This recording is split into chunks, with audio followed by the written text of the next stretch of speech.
और आज के कार्यक्रम के मुख्य अतिथि आदरणीय बसंत त्यागी जी का मैं आप सबकी ओर से उनका हार्दिक स्वागत अभिनंदन करता हूं और आपसे निवेदन करता हूं जोरदार ताली बजाकर उनका स्वागत करें। हमारे मंच पर उपस्थित बुलंदशहर लोकसभा के तीसरी बार के यशस्वी सांसद, जित मोर्चा के राष्ट्रीय मंत्री, लगातार पार्टी के काम से पिछले 1.5 महीने से बाहर थे। कल शाम को मेरी बात हुई तो मैंने कहा क्या बिहार में ही रहने का इरादा है? कल से अपनी यात्रा शुरू हो रही है। तो वो देर रात तक दिल्ली पहुंचे।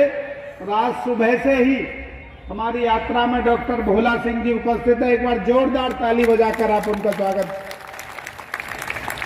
हमारे इस विधानसभा के बहुत ही सरल और सहज विधायक, 2 बार आप लोगों के आशीर्वाद से आपके लिए लखनऊ में दिन रात लड़ने का काम करते हैं, ऐसे आदरणीय देवेंद्र लोधी जी का आप ताली बजाकर स्वागत करेंगे।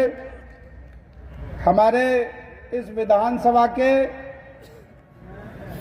प्रभारी और संयोजक और बुलंदशहर जनपद की पूरी यात्रा की जो तैयारी देख रहे हैं, पूरी यात्रा का जो संयोजन कर रहे हैं, ऐसे क्रम से आदरणीय दीपक दुल्हेरा जी, अनीता लोधी जी पूर्व विधायक डिवाई और हमारे अनिल गोयल जी कोषाध्यक्ष, ये तीनों लोग यात्रा की व्यवस्था देख रहे हैं और मैं इन तीनों लोग भव्य यात्रा का आयोजन हुआ है। हमारे चेयरमैन गन्ना सोसाइटी सियाना के आदरणीय जितेंद्र जी, नागेंद्र चौधरी जी, जितेंद्र शर्मा जी प्रमुख, अमित त्यागी जी जिला पंचायत सदस्य, नरेश जी जिला पंचायत सदस्य, हमारे सह संयोजक छोटे भाई दिव्यांश त्यागी और हमारे मंडलों के सभी सम्मानित मंडल अध्यक्षगण, जिन्होंने रात दिन लगकर इस यात्रा को सफल बनाने का काम किया है, ऐसे आदरणीय संदीप त्यागी जी, सुभाष लोधी जी, देवेंद्र प्रधान जी, ऊधम जी और बीबी नगर में दीपक जी, मैं आप सब लोगों को भी बधाई देता हूं कि आप सब लोगों ने बहुत परिश्रम के साथ इस यात्रा में लगकर इसको सफल बनाने का काम किया। और आप सब लोगों को जो मेरे सम्मुख बैठे हैं, मैं आप सब लोग भी चूंकि इस यात्रा का लगातार हिस्सा बने, आप इस यात्रा आपके कारण ये सफल हुई, इसीलिए मैं आप सब लोगों को भी बधाई देता हूं और आपका भी धन्यवाद देता हूं कि आप सब लोगों ने इस ऐतिहासिक यात्रा के साथी बने।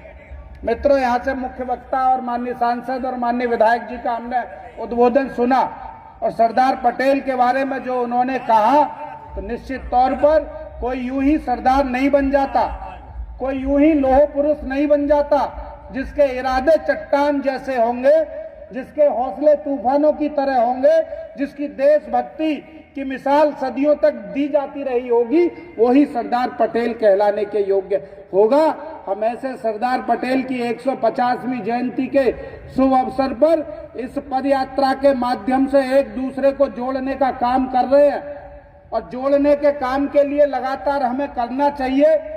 लगातार हम देख रहे हैं कि जिस तरीके से पूरा वातावरण बना हुआ है, वो वातावरण अभी दिल्ली में 3 दिन पहले हमने देखा। आप लोगों को जानकर आश्चर्य होगा कि 30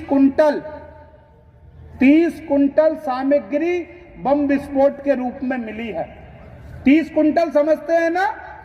मैं 3000 किलो इसलिए नहीं बोल रहा हूं कि 30 कुंटल समझ आ जाएगी आपको।